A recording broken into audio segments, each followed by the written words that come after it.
maka Allah Subhanahu Wa Taala memberikan sesuai dengan sangkaan kita itu. Ana inda dhanni abdi bi fatadhunna bi ma syaa. Kata Allah SWT, aku berada dalam sangkaan hamba-Ku, maka terpulanglah kamu untuk bersangka apa pun kepada aku, kata Allah SWT. Macam baru ini ketika hujan yang menimpa dan akhirnya berlaku musibah banjir. Kita melihat kepada apa yang berlaku tapi lupa apa yang berlaku sebelumnya. Sebelumnya, berapa ramai orang yang komplain dengan sebab hujan. Alah hujan, tak suka hujan, boringlah hujan, susahlah hujan. Bismillahirrahmanirrahim. Assalamualaikum warahmatullahi wabarakatuh. Alhamdulillah. Alhamdulillahilladzi arsala rasulahu bil huda wa dinil haq liyudhhirahu 'ala ad-dini kullihi wa kafa billahi shahida. Ashhadu an la ilaha illallah wahdahu la syarika lah wa ashhadu anna sayyidana Muhammadan abduhu wa rasuluh. Allahumma salli wa sallim wa barik wa karrim ala sayyidina Muhammadin al-fatih lima ughliq wal khatimi lima sabaq nasiril haqqi bil haqq wal hadi ila siratikal mustaqim wa ala alihi wa sahbihi haqqa qadrihi wa miqdarihi al-azim. Amma ba'du. Terima kasih kepada Puan Salwa, para jamaah kuliah duha Masjid Al-Falah, hadirin hadirat muslimin muslimat rahimakumullah. Kita bersyukur kepada Allah di pagi yang cukup mulia ini, pada pagi atau siang yang Nabi sallallahu alaihi wasallam gelarkan dengan Yaumul Azhar, hari yang ceria dan bercahaya, iaitu siang hari Jumaat. Kalau malamnya Nabi sebutkan Lailatul Gharra, malam yang penuh dengan kemuliaan dan keagungan. Siangnya disebut dengan siang yang penuh cahaya, untuk menggambarkan akan keistimewaan hari Jumaat, Sayyidul Ayyam, penghulu segala hari, yang dianjurkan oleh Nabi untuk memperbanyakkan berselawat kepada Sayyidul Anbiya, iaitu penghulu kepada para Nabi dan para Rasul. Akthiru min salati alayya fi lailatil gharra wal yaumil azhar. Perbanyakkan kamu berselawat kepada aku pada malam yang penuh dengan kemuliaan dan siang yang penuh dengan cahaya. Disuruh untuk kita memperbanyakkan salawat kepada baginda Rasulullah SAW. Dan kita berada pada hari Jumaat yang disembunyikan di dalamnya satu saat yang mustajab da'awat, yakni saat yang mustajab doa.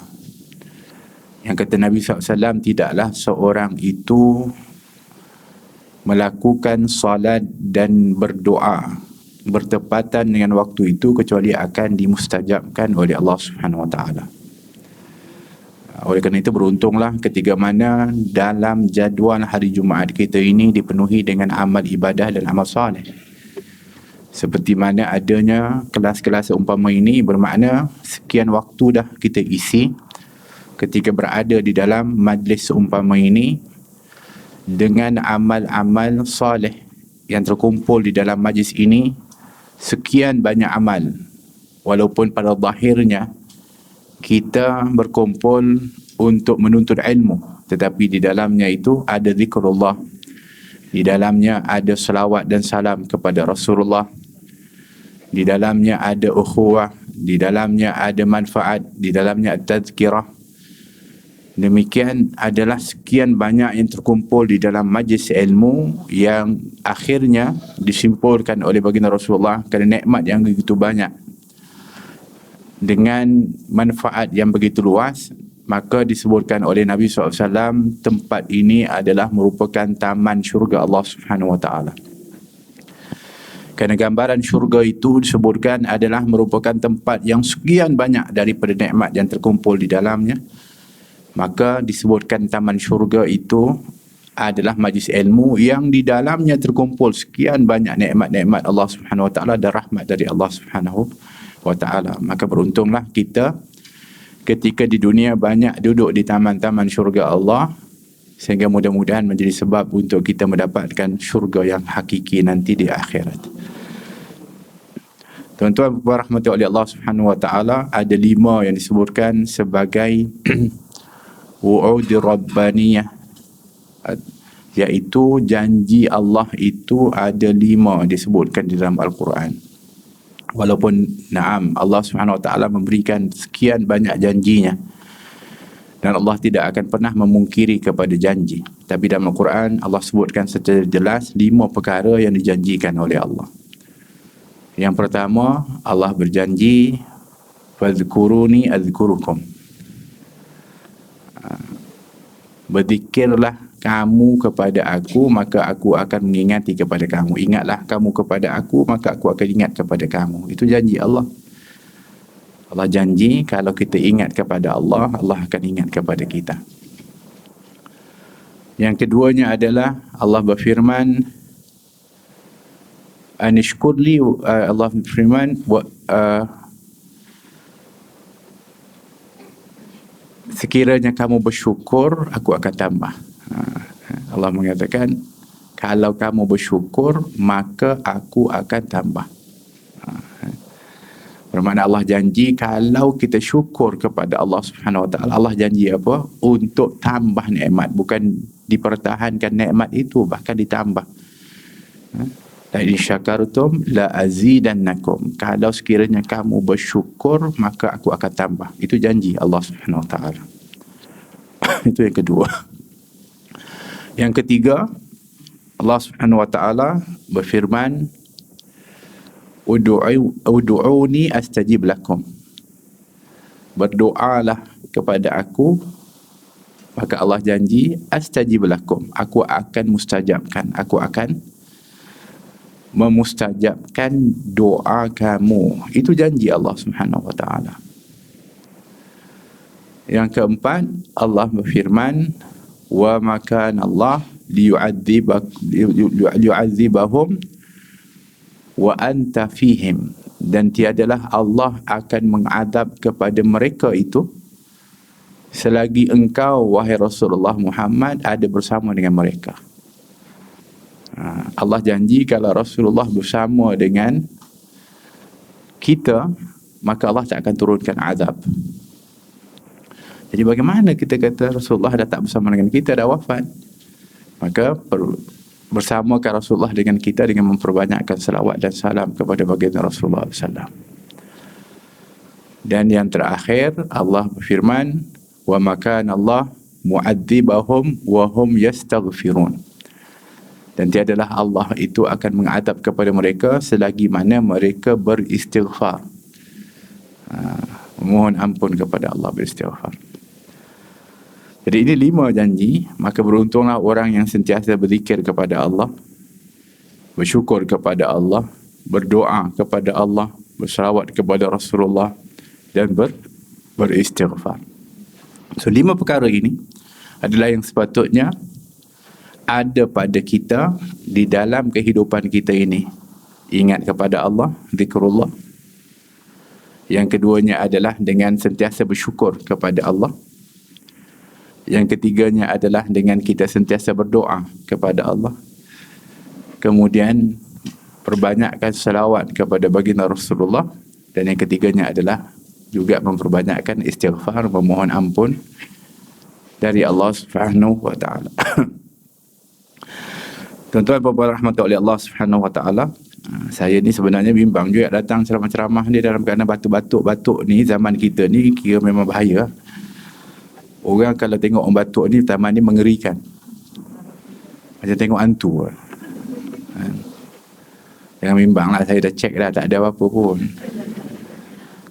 Tapi memang kita kalau buat yang itu memang takut betul. Kan? Tak salah untuk kita ni bimbang, khususnya yang berkaitan dengan sesuatu kemudaratan. Tapi yang menghilangkan akan thiqah ataupun keyakinan kita kepada Allah adalah apabila kita takut kepada sesuatu itu lebih daripada Allah Subhanahu Wa Taala. dan yang menyebabkan seseorang itu akan mudah ditimpa mudarat dan sakit adalah paranoid tu, ataupun rasa takut yang sangat. Oleh kerana itu Allah Subhanahu Wa Taala sentiasa ingatkan kita untuk takut kepada Allah, bukan takut kepada makhluk. Dulu pernah berlaku wabak di satu zaman, bahkan melanda hatta di Hijaz, iaitu di Mekah dan juga di Madinah, hatta berlaku pada musim haji. Memang berlaku daripadanya kematian-kematian disebabkan wabak tersebut. Maka ada seorang syekh ketika itu yang dirujuk oleh jamaah haji. Maka syekh ni kata, obat kepada segala daripada penyakit itu adalah menghilangkan rasa takut, ketakutan tu, kebimbangan. Kerana ketakutan yang melampau itu akan menyebabkan seorang itu mudah sakit. Sakit tu bukan kerana penyakit tu saja, tapi kerana stres dan juga kerana bimbang itu. Sebab tu kalau kita jumpa doktor, tak ada doktor kata menakutkan, ini bahaya punya penyakit ni, ada? Kalau doktor macam tu ada, tanpa doktor tu. Tak ada doktor datang kata, ini bahaya ni, ini memang habis awak ni. Tak ada, dia akan mengatakan, insyaAllah boleh, insyaAllah. Kita cuba ya, insyaAllah. Kerana itu adalah merupakan psikologi manusia. Bahkan obat yang diberikan itu adalah merupakan ikhtiar. Tapi kadang-kadang dia mengatakan obat ni alhamdulillah bagus, dia kata. Maka kita yang menerima tu dengan sebab sangkaan baik kita, maka Allah Subhanahu Wa Taala memberikan sesuai dengan sangkaan kita itu. Ana inda dhanni abdi bi fatadhunna bi ma syaa, kata Allah SWT. Aku berada dalam sangkaan hamba-Ku, maka terpulanglah kamu untuk bersangka apa pun kepada aku, kata Allah SWT. Macam baru ini ketika hujan yang menimpa dan akhirnya berlaku musibah banjir.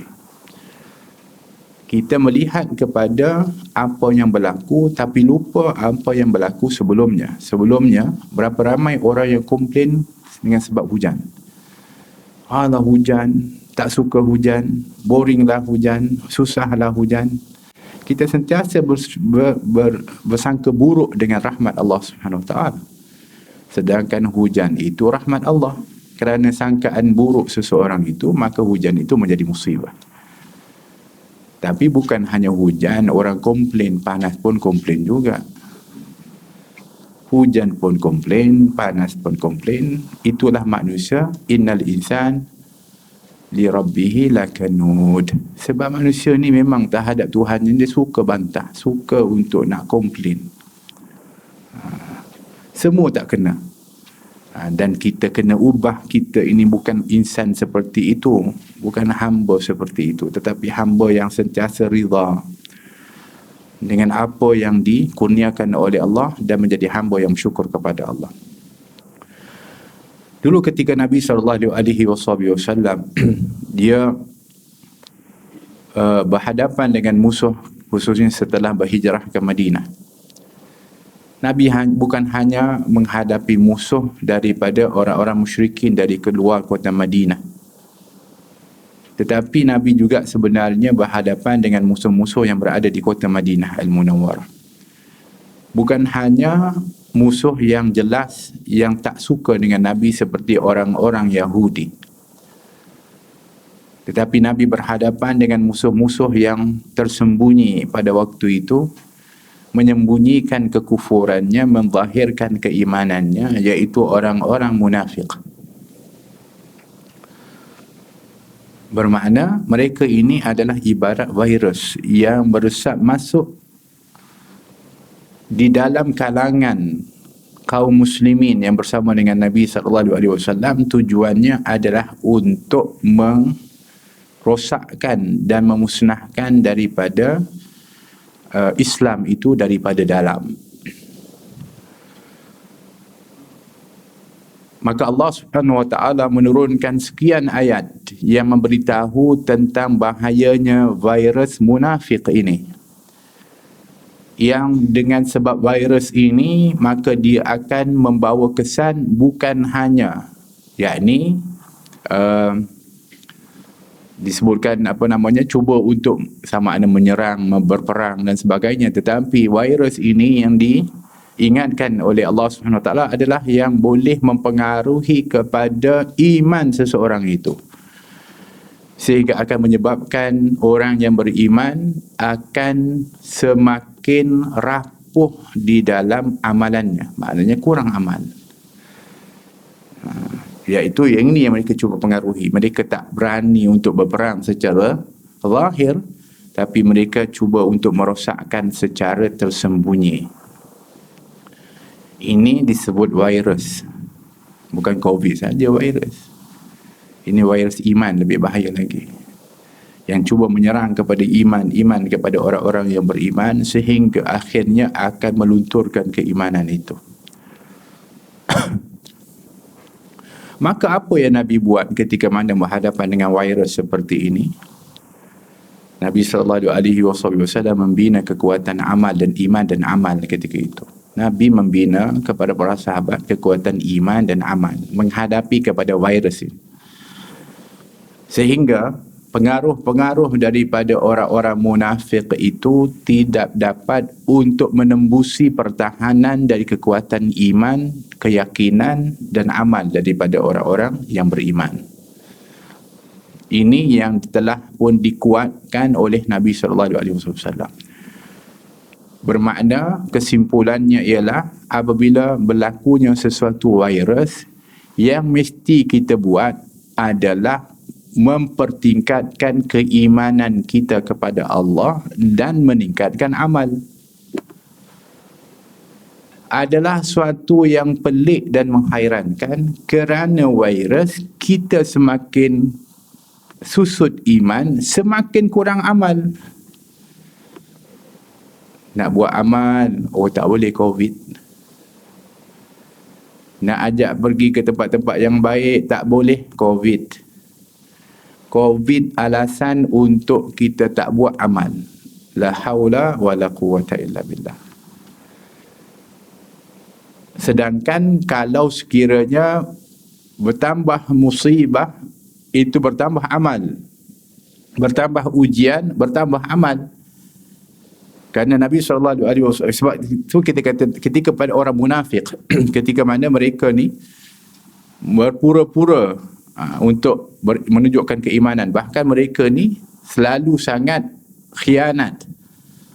Kita tahu dalam peperangan Uhud, ketika mana Nabi SAW bersama dengan 1,000 bala tentera untuk berhadapan dengan 3,000 daripada musuh. Tapi ketika dekat pertengahan jalan, 300 orang munafik yang keluar daripada pasukan Nabi SAW. Tinggal 700. Bayangkan impak daripada perkara itu, tapi tak melunturkan iman dan semangat jihad bagi Rasulullah dan para as-sahabah. 300 bukan sedikit ketika itu keluar daripada pasukan tentera kaum muslimin. La ilaha illallah. Bayangkan. Tapi apa yang disebut oleh baginda Rasulullah dirakam dalam Al-Quran.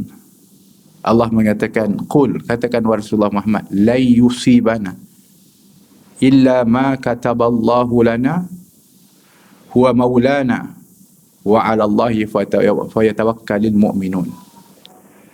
Katakan wahai Rasulullah Muhammad, la yusibana, sekali-kali tidak akan menimpa kepada kami illa ma kataballahu lana, kecuali yang Allah telah tetapkan kepada kami, yang telah Allah tentukan untuk kena kepada kami. Huwa maulana, dia yang akan tolong kita. Dan kepada Allah lah bertawakalnya orang yang beriman. Dan ini akidah kita. La yusibana, digunakan lan. Saya rasa insyaAllah ni jemaah-jemaah falah ni bukan hanya belajar biasa-biasa ni, kadang-kadang bahasa Arab pun belajar juga kan. Lan itu digunakan, lan adalah tidak. La tidak, lam tidak, lan pun tidak. Tapi ada beza. Tidak itu dengan berbezanya daripada kalimat itu. Kalau la tidak, mungkin tidak sekarang, tapi ya kemudian. Tapi kalau lam nun itu maknanya tidak selama-lamanya. Seperti Allah berfirman, walan tarda ankal yahudu walan nasara, dan tidak sampai bila-bila pun orang Yahudi dan Nasrani itu ridha kepada kamu. Dan itu Allah yang sebut, bukan saya. Begitulah disebutkan la yusibana, sekali-kali tak akan menimpa kepada kita illa ma kataballahu lana, kecuali yang Allah telah pun tetapkan untuk menimpa kepada kita. Huwa maulana, dia adalah pelindung kepada kita.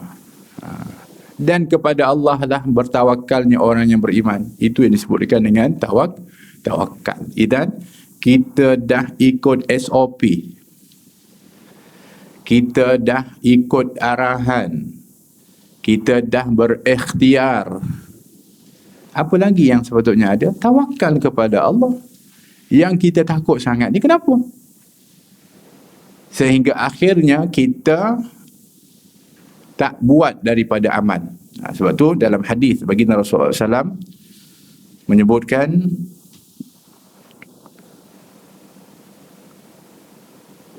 kata baginda Rasulullah, asyadun nasu bala'a al-anbiya, asyadun nasu al-bala'a al-anbiya, yang paling teruk ditimpa ujian itu adalah para nabi.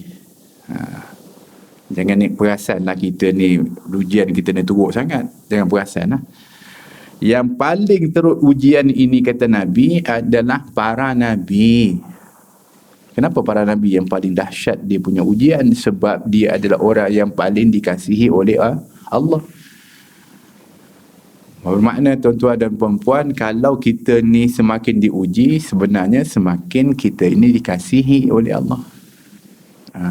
Itu yang kita kena faham. Itu kena husnul dhan dengan Allah, bersangka baik dengan Allah. Sebab realitinya, kata Nabi, asyaddun nasu bala'an al-anbiya, orang yang paling dahsyat, yang paling besar ujiannya adalah para nabi. Sebab kerana semakin diuji, semakin mantap keimanannya dan semakin tinggi darjat. Itu bukti dia. Summal amsal fal amsal, kata Nabi. Kemudian orang yang di bawahnya atau seumpama mereka. Siapa seumpama para nabi? Iaitu para ulama, warasatul anbiya, pewaris para nabi. Kemudian yang setelahnya mereka juga. Kemudian Nabi mengatakan, yubtala ar-rajulu ala hasbi dinihi, diuji seseorang itu, kata Nabi, adalah mengikut ukuran agamanya. Allah. Diuji seseorang itu adalah mengikut ukuran agamanya. Maknanya kalau agamanya semakin kuat, imannya semakin kuat, semakin tinggi ujian dia. Jadi kalau kita ni rasa ujian kita terlalu berat, sebenarnya iman kita, alhamdulillah, kita agama kita semakin kuat sepatutnya. Tapi malang kalau sekiranya kita gagal dalam ujian itu. Sebab diuji seseorang itu ala hasbi dinihi, iaitu mengikut ukuran agamanya. Fa in kana fi dinihi sulabah ishtadda bala'uhu, sekiranya agamanya itu ataupun agamanya itu kuat, maka semakin berat pula lah ujiannya. Wa in kana fi dinihi riqah ibtala ala qadri dinihi, kalau sekiranya agamanya itu adalah rapuh ataupun kurang, maka akan diuji sesuai dengan kekurangan itu. Fama yabrahul bala bil abdi hatta yatrukahu jamshi 'ala al-ardi wa ma 'alaihi khati'ah. Dan dia akan terus diuji sehingga ujian tersebut meninggalkan dia berjalan di atas bumi ini dalam keadaan tidak memiliki kesalahan. Jadi hikmah diuji ini adalah untuk menggugurkan dosa. Jadi kenapa Allah uji? Kita tanya. Kita selalu sebutkan liyabluwakum ayyukum ahsanu amala, adalah untuk nak menentukan siapakah di antara kamu yang baik amalannya. Tapi kata Nabi juga, ujian ini, kita ni solatnya tu kurang, puasa pun buat yang wajib, yang sunat kurang, yang wajib pun banyak juga salah, kan, mengumpat jalan, kadang-kadang mata tak jaga, banyak kekurangan, kecacatan dalam ibadah kita, tak sempurna. Jadi macam mana kita ni untuk nak menampal daripada tak sempurna dan juga untuk menghilangkan kekurangan itu dengan ujian. Kata Nabi akan terus diuji seseorang itu sehinggalah dia berjalan nanti di atas bumi ini dalam keadaan tak ada dosa lagi. La ilaha illallah. Bermakna kalau orang tu ada siqah, percaya kepada Allah dan yakin kepada Allah, maka dia sebenarnya ketika diuji itu tahu bahawa dia sedang ingin untuk dikasihi oleh Allah dan diubati kesalahannya dengan ujian ini, sehingga dia akan dibersihkan oleh Allah Subhanahu Wa Taala daripada dosa-dosa yang sekian banyak dilakukannya. Sebab itu kita ketika melihat kepada musibah atau ujian ini, kita disuruh untuk mengucapkan inna lillahi wa inna ilaihi raji'un, Allahumma ajurni fi musibati wa akhlif li khairan minha. Kita kena ucap begitu. Jadi kalau kita kata setiap hari kita ni bangun, COVID tak habis lagi, ucaplah inna lillahi wa inna ilaihi raji'in, Allahumma ajurni fi musibati wa akhlif li khairan minha. Ucapkan selalu yang tu. Apa maksudnya? Inna lillahi, tahulah, Allahumma ajurni fi musibati, ya Allah berikan ganjaran yang besar di atas musibah yang menimpa kepada aku dan gantikan yang lebih baik daripada itu. Hari-hari kita baca doa tu sepatutnya. Sebab kita memang sedang diuji sekarang ni. Jadi bermakna hikmah ujian ini adalah kerana Allah nak ampunkan kita, nak berikan keampunan dia dan gugurkan dosa. Hikmah ujian ini untuk dinaikkan darjat oleh Allah Subhanahu Wa Taala. Hikmah daripada ujian ini adalah untuk memberikan kemantapan iman.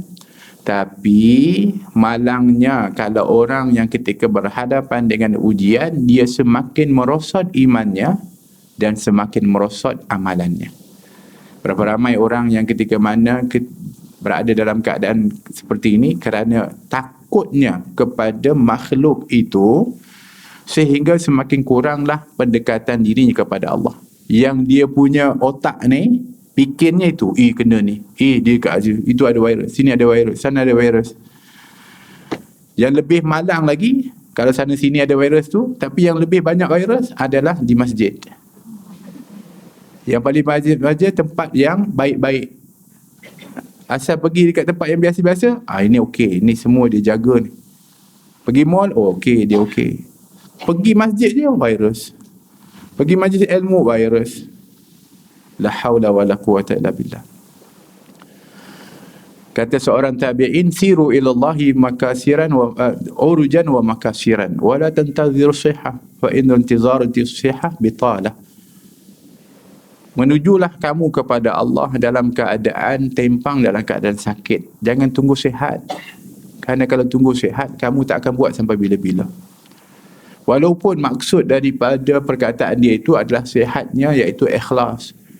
Jangan tunggu ikhlas baru nak buat amal. Tapi dia lebih umum perkataannya itu, jangan tunggu kata, nanti betul-betul dah okey, dah elok, dah cantik, dah bersih dah, baru saya beramal. Sampai bila pun tak akan beramal. Sampai bila pun tak akan beramal. Hari ini berapa ramai orang yang meninggalkan Jumaat dah jadi kebiasaan bagi dia. Duduk kat rumah, atau duduk hatta yang duduk rumah tu boleh tahan lagi, bukan boleh tahan, tak tahan dah pun. Tapi maksudnya kalau kat luar boleh pergi beli, boleh shopping, boleh buat macam tu. Kenapa? Tak ada bahagian di masjid. Atau dia mengatakan masjid dah penuh.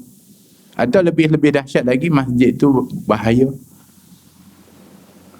Kenapa ni? Kerana inilah disebutkan tadi ujian. Ujian itu untuk membezakan mana yang baik, mana yang tak baik. Dan dia akan diuji berdasarkan kepada agamanya. Maka orang yang mempunyai agama yang kuat, maka semakin kuatlah ujiannya, semakin tinggi darjatnya. Orang yang kurang agamanya akan kurang ujiannya, tetapi semakin merosotlah imannya. Dan ini pegangan kita disebutkan la yusibana illa ma kataballahu lana. Sekali-kali tidak akan menimpa kita kecuali apa yang telah ditetapkan oleh Allah kepada kita. Saya tak mengatakan begini maksudnya untuk kita sambil lewa tanpa mengikut SOP dan juga tanpa kita berikhtiar. Kita disuruh untuk berikhtiar. Pernah berlaku wabak di zaman Nabi SAW dan Nabi berikhtiar. Nabi suruh untuk berikhtiar. Nabi juga telah pun mengamalkan daripada amalan untuk mengelakkannya, seperti keluar daripada kawasan. Kerana ada ikhtiar daripada Nabi SAW. Sayyidina Umar Khattab ketika diberitahu di depan tu ada satu kampung, ada penyakit ta'un. Kata Sayyidina Umar, kita lalu kampung yang lain, kita lalu jalan lain. Wahai Umar, adakah kamu nak supaya kita lari daripada takdir Allah? Tak. Kata Sayyidina Umar, kita lari dari takdir yang buruk kepada takdir yang baik. Maknanya kita berikhtiar. Tapi kalau pergi tempat lain pun tapi kena juga, bermakna tidak menimpa kepada kalian kecuali yang telah ditetapkan oleh Allah. Pergilah mana pun, larilah macam mana pun, kalau sudah nak ditimpakan oleh Allah, akan menimpa kepada kita. Dan yang lebih memilukan adalah apabila seseorang itu meyakini bahawa COVID itu boleh membawa kematian. Memanglah COVID itu boleh jadi sebab mati, tapi bukan dia yang matikan kita. Yang menghidupkan, yang mematikan hanyalah Allah Subhanahu Wa Taala. Bermakna sama ada kamu kena COVID atau tak kena COVID, sampai ajal kamu mati. Dan ini yang menjadi i'tiqad kita. Tak boleh lari daripada i'tiqad itu. Kenapa kamu takut sangat nak begini? Kenapa tak nak pergi ibadah? Kenapa tak buat begini? Takut nanti kena COVID. Kenapa kena COVID nanti mati? Duduk kat rumah tak ibadah pun mati juga.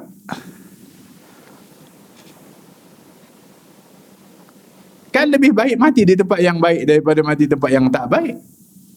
Tapi bermakna merasakan kematian itu adalah datang daripada makhluk, itu akan membawa kesan kepada i'tiqad seseorang itu.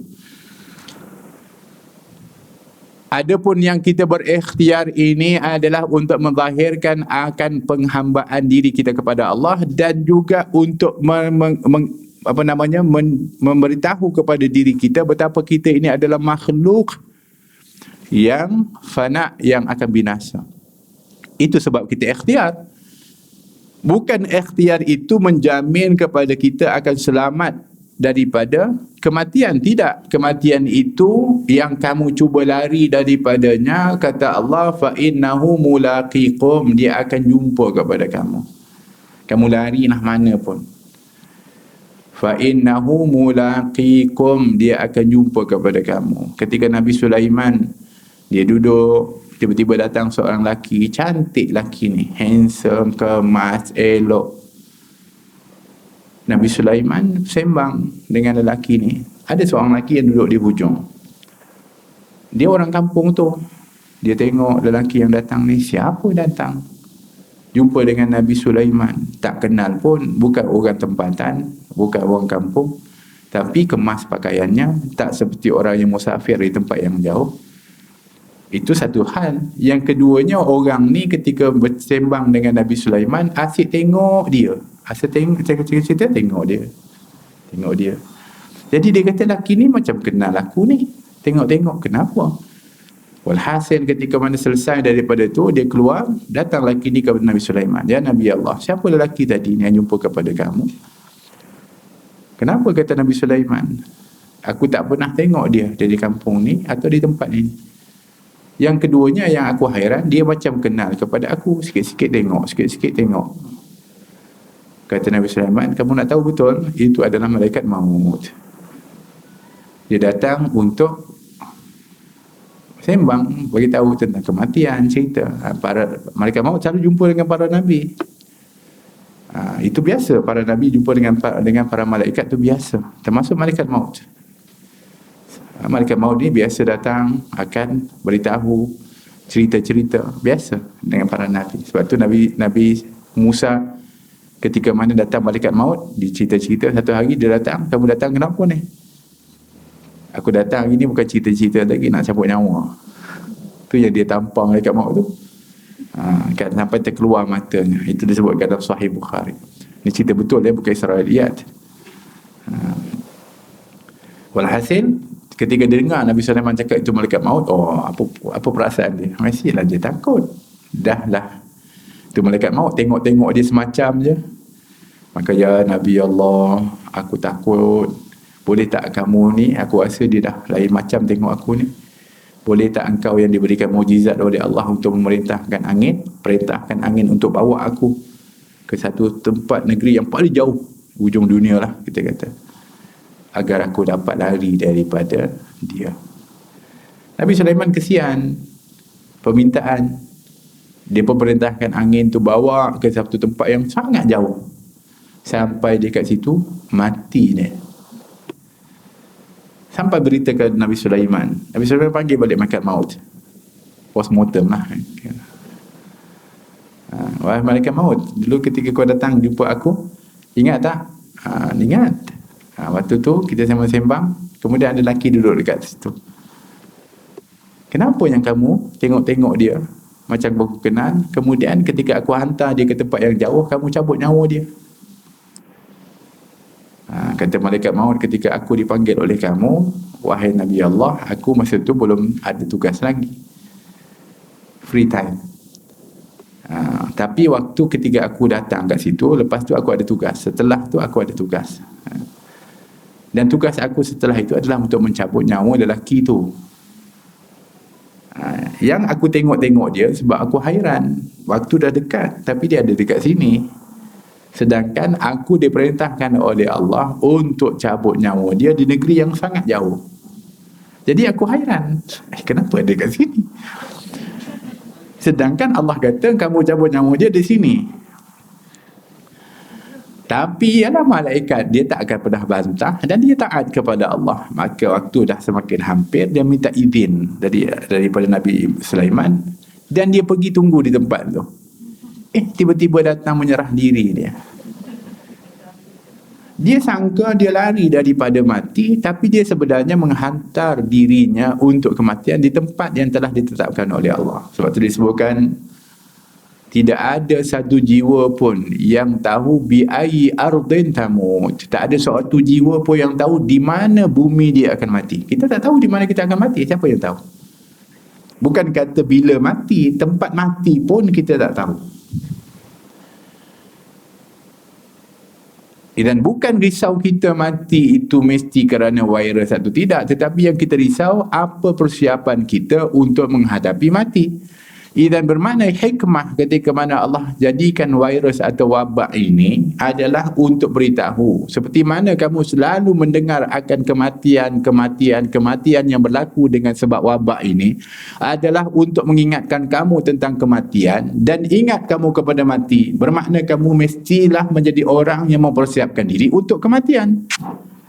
Kan itu sebenarnya hikmahnya. Banyaknya orang mati dengan sebab wabak ni. Bermakna kamu juga ada risiko untuk mati. Tahu sebelum ini kamu pun tak ada virus pun akan mati. Tapi sebelum ini kamu lalai lupa. Tapi ada virus ini kamu akan semakin ingat mati. Dan kata Nabi, beruntunglah orang yang selalu ingat mati. Kerana orang yang selalu ingat mati ini sepatutnya dia akan semakin bertambah amalnya. Untuk mempersiapkan diri untuk menghadapi kematian. Bahkan dalam satu asar disebutkan orang yang ingat mati 20 kali satu hari akan dibangkitkan bersama para syuhada pada hari kiamat. Yang sebelum ni kan kita tak ingat mati. Sekarang ingat mati, Alhamdulillah. Cuma bezanya ialah ingat mati tapi paranoid, dan akhirnya yang kita buat ini lebih kepada arah duniawi tapi lupa kepada ukhrawi. Bermakna kita tak bernambah amal tapi kita menambah obat. Memang silap. kita menambahkan penjarakan kita bukan hanya jarak 1 meter, tapi menjarakkan diri daripada ibadah, menjarakkan diri daripada amal, menjarakkan diri daripada masjid, menjarakkan diri daripada majlis ilmu, zikir. Kita jarakkan bahkan bukan hanya kepada itu, tapi kepada tempat-tempat yang baik dan amalan yang baik. Maka kita telah pun sebenarnya merugikan diri kita. Jadi jangan takut kalau sekiranya Allah panggil kita untuk melakukan amal, sahut panggilan Allah. Allah sentiasa panggil kita untuk melakukan amal soleh dan ibadah. Sahut panggilan Allah Subhanahu Wa Taala, kerana Allah Subhanahu Wa Taala adalah merupakan Tuhan kepada semua makhluk. Jadi jangan kita ni menjadikan alasan dengan sebab sesuatu sehingga kita semakin jauh dari Allah SWT. Sepatutnya perkara ini menambahkan dekatnya kita kepada Allah SWT. Ya? Jadi itu kalimat yang mesti kita selalu ingat, la yusibana illa ma kataballahu lana huwa maulana. Tidak akan menimpa kepada kita kecuali yang telah pun Allah tetapkan kepada kita. Dan ini jadikan dia pegangan kuat kita. Sekali-kali tak akan timpa kepada, tak akan kena. Sebab tu kadang-kadang, minta maaf ini realiti lah. Kadang-kadang tu satu rumah yang kena seorang lain kita tak kena pula. Elok pun. Suami kena, isteri tak kena. Isteri kena, suami tak kena. Sedangkan duduk dekat sama je. La yusibana illa ma kataballahu lana. Tak akan kena kalau Allah tak tentukan nak kena. Tak akan kena. Kalau Allah kena, kena. Tapi ikhtiar, usaha untuk menunjukkan kita ni hamba, untuk menunjukkan kita ini fakir, untuk menunjukkan kita ni adalah orang atau manusia yang lemah. Itu sebab kita kena ada sebab musabab. Sebab tu kita kena ada ikhtiar, sebab kita hamba. Itu sebenarnya nak zahirkan kita hamba, bukan maknanya dengan ikhtiar itu menjamin kita akan selamat. Tidak. Mana ada orang yang boleh selamat daripada apa yang nak ditimpakan oleh Allah? Tak akan. Tapi kenapa kita berusaha? Sebab kita hamba. Kita lemah. Itu sebenarnya untuk kita sedar bahawa kita ni lemah. Sebab tu kita berikhtiar, kita berusaha. Sebab tu kita berdoa kepada Allah. Wa imma Allah nak bagi atau tidak, itu haknya Allah Subhanahu Wa Taala. Oleh kerana itu Imam Haddad mengatakan, qad kafani ilmu rabbi min su'ali wa ikhtiyari fa du'ai wa ibtihali syahidun li biftikari. Cukuplah pengetahuan Tuhanku akan apa yang aku nak minta dan apa aku nak pilih. Allah tahu sebelum kita nak ucap pun Allah dah tahu dah apa yang kita nak, apa yang kita inginkan, apa yang kita nak, apa yang kita mahu, apa yang kita nak doa. Allah tahu ke tak tahu? Allah tahu. Allah tahu bukan hanya ketika mana kita buka mulut, sebelum buka mulut pun Allah tahu apa yang ada dalam kandungan hati kita ini. Ya'lamu kha'inatu a'yun wa ma tukhfi sudur. Allah tahu apa pengkhianatan mata. Mata ni yang tengok orang ni, Allah tahu. Dia tengok ni kerana dia sayang, dia tengok ni kerana dia benci, dia tengok ni kerana dia meluat, dia tengok ni kerana dia, Allah tahu. Tengok mata kita ni, kita boleh sembunyikan pandangan mata kita. Kita tengok macam biasa senyum kat orang. Kan? Apa khabar, sihat? Tapi Allah tahu pandangan kita dengan itu, merendahkan, memuliakan. Allah tahu. Allah membezakan pandangan Abu Bakar Siddiq dengan pandangan Abu Jahal. Kedua-duanya memandang kepada Nabi, tapi bezanya kerana Abu Bakar melihat kepada Rasulullah SAW itu dengan penuh keagungan dan kemuliaan, diagungkan sena Abu Bakar, dimuliakan sena Abu Bakar, tinggi kedudukannya sebab bezanya pandangan dia. Abu Jahal juga memandang kepada Nabi SAW, tak dilihatkan Nabi itu dengan pandangan yang dilihat. Ya, Nabi lihat dengan keadaan cantiknya, Nabi dilihat dengan kejujuran amanahnya, tapi kerana dia pandang Nabi itu anak yatim kepada Abu Talib, yang dijaga oleh Abu Talib, dia rendahkan. Ini macam kita, dia juga makan dan minum, dia juga pergi pasar. Dan ini semua penyakit sama seperti mana umat sebelumnya ketika melihat para Nabi, dia melihat Nabi itu dengan pandangan biasa. Ini makan dan minum macam kita, dia juga adalah pergi pasar macam kita.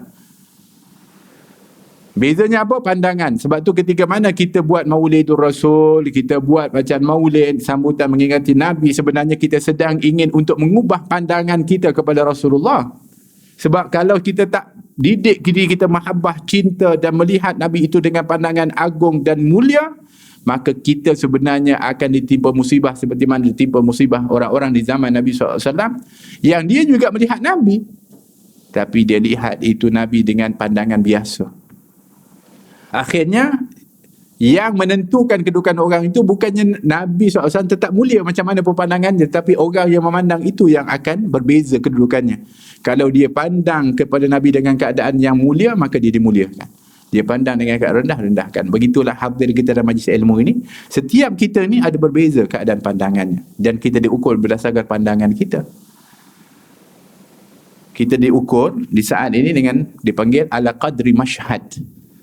Kita sekarang diukur dalam ukuran pandangan kita. Apa pandangan kita terhadap majlis ilmu ni? Apa pandangan kita? Maknanya niat kita. Apa pandangan kita? Itu ukuran kita ni berbeza di saat ini. Itu ukuran kita majlis, belum ukuran melihat kepada guru yang mengajar. Tak best lah ni, tak best. tak kelakar ni. Kan, ada macam-macam, beza-beza. Sebab tu Syekh Abdul Qadir Jailani ketika mana dia disuruh oleh ibu dia budak-budak untuk pergi jumpa kepada waliullah yang datang ke Iraq pada waktu itu. Jumpa dia untuk kamu ambil berkat. Dia pergi jumpa. Niatnya tak lain, tak lari dah, sebab itu yang ditanamkan di ibu dia untuk dapat keberkatan dan doa daripada dia. Waktu dia pergi tu, rupanya ada 3 orang yang sedang nak pergi jumpa dengan Syekh Abdul Qadir Jailani. Satunya seorang alim, seorang yang faqih, dia panggil faqih, ilmu tinggi, tapi nak pergi jumpa dengan wali itu bukan kerana nak minta doa berkat, tapi nak menguji, ini entah dia wali apa ni, betul tak betul, tengok pandangan dia. Yang seorang lagi nak minta dunia supaya berikan kekayaan. Syekh Abdul Qadir datang untuk minta berkat. Ketika masuk ketiga-tiganya, wali itu mengatakan, engkau ni datang nak uji kepada aku, engkau telah su'ul adab, engkau telah tak ada adab terhadap aku, terhadap awliya Allah, maka kau akan mati dalam keadaan su'ul khatimah. Sampai begitu. Ini cerita betul dari riwayat. Kau nak uji aku apa? Kau nak tanya masalah ni, kan? Aku jawab ini. Belum waktu cakap lagi. Ini awliya Allah, diberikan oleh Allah kasyaf. Dan betul disebutkan dalam apa riwayat itu, lelaki tadi yang asalnya faqih pada waktu zaman ketika mana Salabiyah, iaitu ketika tentera salib menyerang, dia akhirnya berlakulah konflik dan akhirnya mereka tinggal bersama, dan dia terfitnah kerana terpikat dengan seorang wanita Nasrani, dan dia akhirnya nak kahwin tak boleh kecuali menukar agama, dia masuk negara agama Nasrani. La haula wala quwwata illa billah. Yang keduanya datang nak minta supaya diberikan kekayaan. Dia doakan beri kekayaan. Dia kata aku tak gunakan duit kekayaan itu untuk nak banyak berinfak fisabilillah. Maka kata wali ni, kamu akan kaya sehingga tidak ada satu orang yang pernah dengar kekayaan seperti kamu tu. Dan dia kaya betul, sehingga disebutkan sampai saat ini ada dapur dia yang masih lagi digunakan untuk memberikan kepada orang fuqara wal masakin. Dan engkau wahai Abdul Qadir datang di sini untuk minta keberkatan, engkau akan jadi waliullah yang semua pada zaman kamu itu akan berada di bawah kakimu. Hakata, kerana berbeza dengan pandangan ketika datang ke satu tempat ketika mana keadaan tertentu. Yang menentukan adalah ala qadri mashhad, kamu punya pandangan dan kamu punya niat. Itu yang akan menentukan. So ketika mana kita ni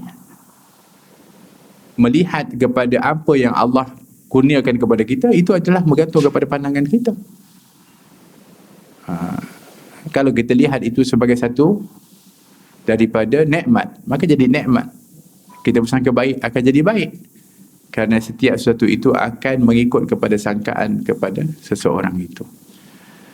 Tuan-tuan perempuan rahmati oleh Allah Subhanahu Wa Taala, ini yang kita nak sedarkan kepada diri kita, betapa kita ini tak akan kita panggil selesai daripada masalah ni, tetapi kita akan hidup di dalamnya. Maka kita bermakna sedang berada di dalam zaman yang kalau seorang itu sabar menghadapinya dan bertawakal kepada Allah Subhanahu Wa Taala, bersangka baik kepada Allah, maka kita akan masuk dalam kategori yang Nabi kata, sehinggalah seorang itu diuji dan dia berjalan di bumi ini dalam keadaan bersih dari dosanya. Masya Allah, bersih dari dosanya. Tidak seorang mukmin itu tertusuk walaupun dengan seduri yang kecil pun akan digugurkan dosanya oleh Allah Subhanahu Wa Taala. Tapi bukan kita doa minta balak, ya Allah turunkan balak kepada aku, tidak. Tapi saya sebutkan tadi, ikhtiar kita adalah untuk menunjukkan penghambaan. Kata Imam Haddad, telah Allah tahu akan apa yang aku ni nak minta, apa yang aku pilih, Allah dah tahu. Memang Allah dah tahu. Tapi dia kata, qad kafani ilmu rabbi min su'ali wa ikhtiyari fa du'ai wa ibtihali syahidun li biftiqari. Adapun kenapa yang kalau Allah dah tahu, buat apa kita doa? Allah dah tahu dah. Buat apa kita doa? Doaku dan permohonanku, rayuanku adalah untuk menzahirkan akan perlunya aku kepada Allah. Itu je sebabnya. Sebab fakirnya kita, perlunya kita kepada Allah. Bukan kerana Allah tak tahu, Allah tahu. Tapi kenapa kita masih lagi nak minta, menadahkan tangan, merayu kepada Allah? Kerana kita hamba dan kita perlu kepada Allah. So semakin kita perlu kepada Allah, makin tinggilah penghambaan kepada Allah. Sebab tu Allah SWT ciptakan daripada ujian-ujian ini supaya kita makin perlu kepada Allah. Apabila perlu kepada Allah, semakin dekat kepada Allah. Semakin dekat kepada Allah, semakin rapat rahmat Allah kepada kita. Tapi cuba kita tengok orang-orang yang ditipukan dengan ujian kesenangan, kemewahan. Itu lagi berat. Kerana itu akan semakin jauh dari Allah. Lupa kepada Allah. Bermakna ujian yang paling berat bukannya musibah, bukannya banjir, bukan kehilangan harta, bukannya penyakit. Ujian yang paling berat adalah pangkat dan kemewahan. Habis. Berapa banyak orang yang tewas dengan sebab pangkat dan kemewahan. Yang itu yang paling bahaya sekali. Allah SWT tidak mengatakan, wahai orang yang beriman, jangan sampai kamu lupa kepada Allah dengan sebab penyakit yang menimpa kepada kamu, dengan sebab kemiskinan kamu. Tak, Allah tak ada sebut dalam Quran, carilah. Tapi Allah kata, la tulhikum amwalukum wala auladukum an dzikrillah. Jangan sampai melupakan kamu harta kamu dan anak-anak kamu dari mengingati Allah. Maknanya ujian kesenangan itu yang biasanya orang akan lebih lupa kepada Allah. Tapi kalau yang susah-susah ni, orang akan ingat kepada Allah. Bermakna kalau Allah berikan sukar, susah seperti ini, sebenarnya Allah makin sayang kat kita. Dan Allah akan tahu kita akan panggil nama dia. Allah akan tahu kita akan doa kepada dia. Sebab itulah, fa du'ai wa ibtihali syahidun li biftiqari wa li hadha sirri ad'u fi yasari wa asari. Oleh kerana itu rahsia kenapa aku minta doa kepada Allah di waktu senang dan di waktu susah. Jangan tunggu susah baru minta. Di waktu senang minta untuk menzahirkan ke penghambaan kita kepada Allah. Jadi kerana kita banyak berdoa, ya Allah lindungilah, ya Allah kita keluar rumah, ya Allah bismillah tawakkaltu ala Allah wala haula wala quwwata. Sebelum ni tak ingat pun nak baca tu. Kan? Ini paling banyak sekali, bismillahilladzi la yadurru ma'asmi syai'un fil ardi wala fis sama' wa sama'. Baru jadi amalan. Dulu orang suruh dah. Sekarang alhamdulillah buat, kan bagus tu. Baguslah. Kalau tidak tak buat, bukan tak tahu pun fadilat dia. Tahu, berbuih dah mulut ustaz tu. Kan? Ustaz pun cerita, oh ni fadilat dia, fadilat Ridul Latif. Tak buat juga. Sekarang alhamdulillah adalah buatlah. Sebab apa? Oh takut nanti kena bahaya. Jadi kalau baca ni insya-Allah lah kita akan dilindungi oleh Allah. Macam tu. Ini hikmah. Ya Allah SWT nak makin dekatkan kita dekat dia, masih ingat dengan dia dan panggil dia. Dan Allah SWT sedang rindu kepada kita. Sebab dia kata Allah SWT, ya Daud, wahai Nabi Daud, kalau sekiranya hamba-hamba aku yang jauh dari aku, yang maksiat kepada aku, yang ingkar kepada aku, yang selalu membantah kepada aku, tahu betapa aku rindu kepada mereka, maka mereka pasti akan datang segera kepada aku. Allah kata aku rindu kepada mereka. Bukan kata rindu orang yang taat. Orang yang taat ni memang alhamdulillah dekat dengan Allah. Tapi Allah kata aku rindu kepada orang-orang yang maksiat tu, orang-orang yang jauh, yang zalim kepada dirinya sendiri. Aku rindu kepada dia supaya dia sebut nama aku. Maka tak ada jalan lain kecuali dengan diturunkan daripada ujian seperti ini, sehingga orang-orang yang sebelum ini lupa kepada Allah kembali ingat kepada Allah. Dan bukankah itu gambaran kasih sayang Allah Subhanahu Wa Taala? Walaupun pada zahirnya kita mengatakan, oh kenapa Allah timpakan macam ini? Adakah Allah tak sayang kepada hamba-hambanya? Itu kita punya otak yang fikir macam itu. Tapi kalau iman kita berfikir, kita akan melihat betapa tingginya kasih sayang Allah Subhanahu Wa Taala kepada hamba dia. Allah Subhanahu Wa Taala ciptakan syurga ini untuk kita. Bukan untuk Allah nikmati. Bukan untuk malaikat nikmati, tapi untuk kita, hamba-Nya. Secantik-cantiknya diciptakan oleh Allah Subhanahu Wa Taala. Dan Allah Subhanahu Wa Taala letakkan setiap daripada hamba itu tempat di dalam syurga. Maknanya dalam syurga ni semua orang ada tempat dia. Oleh kerana itu disebutkan orang yang bertakwa akan mewarisi syurga itu. Kenapa maksud mewarisi? Kerana dia ni dah dapat syurga dan ada lagi warisan daripada orang yang tak dapat masuk syurga dengan sebab ingkar kepada Allah. Maka syurga itu seluas langit dan bumi disebutkan besarnya. Diciptakan oleh Allah Subhanahu Wa Taala untuk kita ni hamba-hamba dia. Masya-Allah, tabarakallah. Punyalah sayang Allah itu kepada kita. Maka kita dah kena tukar dah balik kita punya persepsi kita, sangkaan kita kepada Allah Subhanahu Wa Taala, sehingga mudah-mudahan apa yang menimpa kepada kita dengan ujian ini bukan semakin jauh kita dari Allah, tapi semakin dekat dan banyak bertambah amal kita kepada Allah Subhanahu Wa Taala. Tambahlah sikit bonus untuk kita ni. Kalau nak selamat daripada perkara yang betul-betul boleh mendatang mudarat, bangun tahajud di waktu malam. Minta kepada Allah Subhanahu Wa Taala. Bangun tahajud di waktu malam, merayu kepada Allah Subhanahu Wa Taala. Pada waktu itu adalah waktu yang mustajab doa. Tak ada doa yang ditolak pada waktu itu. Ainal mustaghfirin. Mana orang yang nak beristighfar, mohon ampun, fa'aghfirullah. Kata Allah, aku akan berikan keampunan. Ainat ta'ibin. Mana orang yang nak taubat, aku akan beri taubat kepada dia. Mandal hajah. Mana ada orang yang ada hajat, aku nak tunaikan hajatnya. Dan siapa yang ada keperluan, aku akan cukupkan keperluan dia. 4 ini akan sentiasa dilaungkan pada sepertiga malam yang terakhir. So bangun kita, doa kepada Allah, minta kepada Allah, Allah pasti akan kabulkan. Kalau hari Jumaat, daripada maghrib semalam sampai subuh tadi, rugi kita kalau tak ambil peluang seperti itu, kerana ini adalah merupakan saat yang istimewa di antara kita dengan Allah Subhanahu Wa Taala.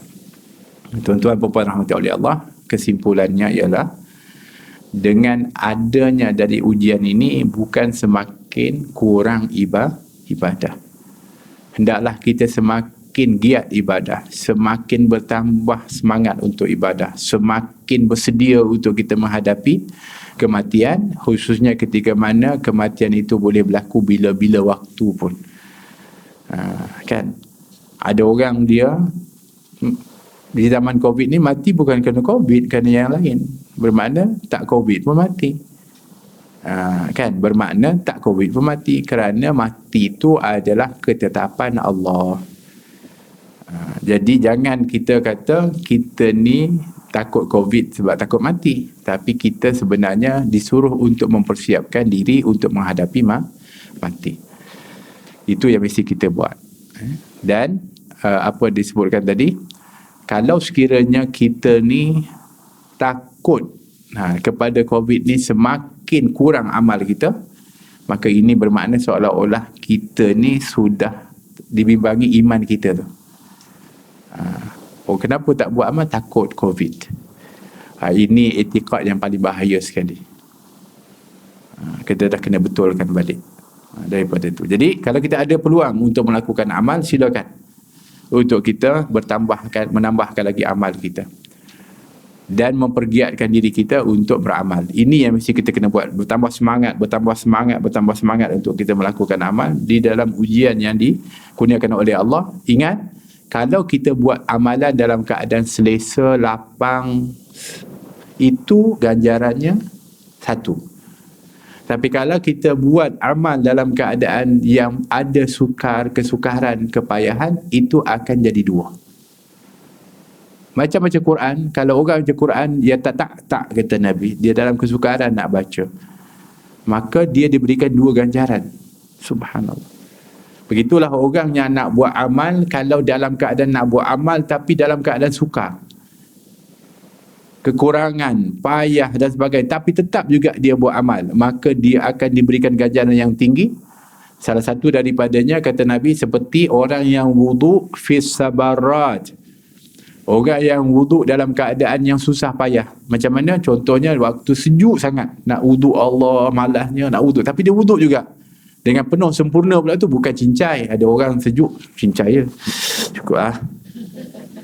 Tak, dia buat sungguh-sungguh walaupun sejuk, maka dia akan dinaikkan darjat oleh Allah SWT. Kan disebutkan begitu, al-wuduk fi sabarat, dalam keadaan susah-susah dia tetap wuduk juga. Macam orang bangun waktu malam, kenapa dia tak nak bangun sangat ni? Allah nak pergi tandas, sejuk pula. Sejuk apa? Kita ni bukan negara sejuk pun. Saya dulu duduk Mesir, Allah akbar, tu sejuk. Memang betul lah. Kalau kat rumah ada heater, okey lagi, pergi kat masjid kan, buka air tu pun penuh sekejap, sejuk ni, baru kerah muka. Tapi dah kena wuduk lah. Tapi kalau kita buat seperti itu, sanggup dalam walaupun kesukaran, akan dinaikkan darjatnya oleh Allah SWT. Macam inilah mungkin Allah SWT nak gantikan kesalahan kita yang lalu ni dengan ujian ni untuk digugurkan dosa. Yang keduanya adalah untuk melipat gandakan lagi ganjaran kepada kita. Baiknya Allah SWT kepada kita, kan itu yang kita kena sangka kepada Allah SWT. Maka kita akan dapat sangkaan kita itu, mudah-mudahan insya-Allah itu adalah merupakan daripada peluang yang dibukakan oleh Allah kepada kita. Nah, wallahu taala alam bissawab. Nah.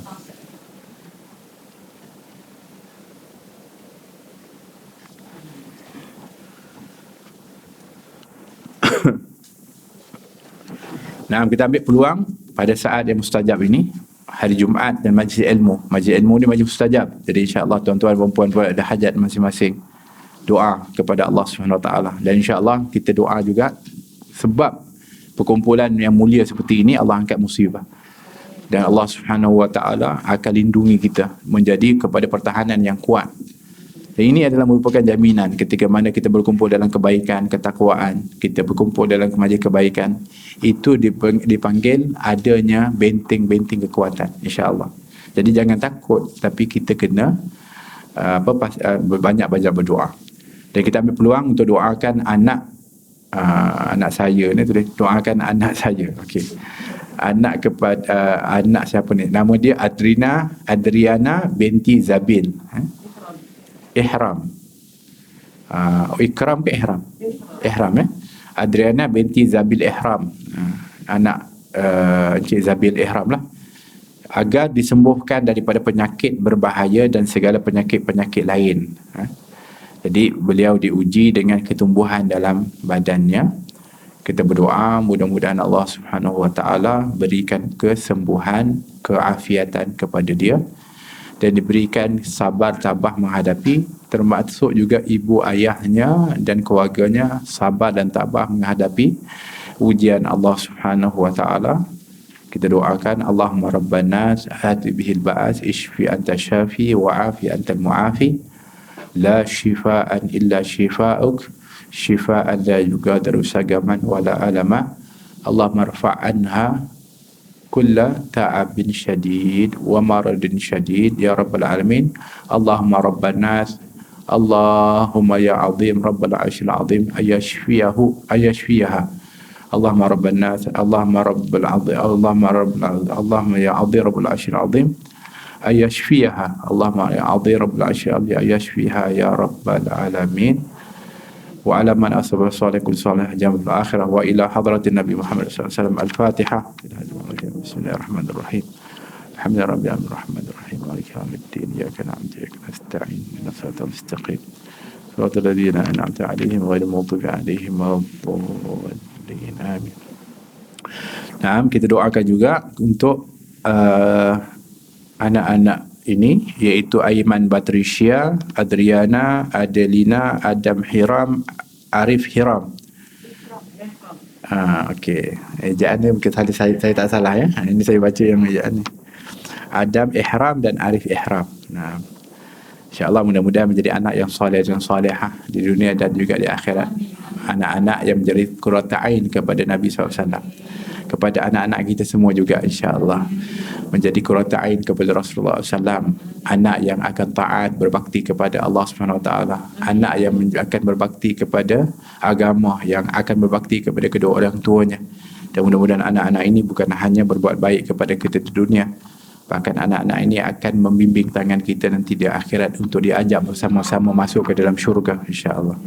Dan mudah-mudahan menjadi anak yang dan juga insan yang bermanfaat kepada insan yang lain, yang akan memberikan faedah kepada orang yang lain, akan memberikan rahmat kebaikan kepada orang yang lain. Dan mudah-mudahan Allah Subhanahu Wa Taala menjadikan kita orang-orang yang sentiasa dihimpunkan dengan orang-orang yang mulia, dan juga dikurniakan kepada kita kemuliaan sebagaimana dimuliakan kepada orang yang mulia. Dan mudah-mudahan Allah SWT mengumpulkan kita dan anak-anak kita dengan insan termulia, iaitu Nabi Muhammad sallallahu alaihi wasallam, wa kulli salihah jami'ah fil akhirah wa ila hadratin Nabi Muhammad sallallahu alaihi wasallam.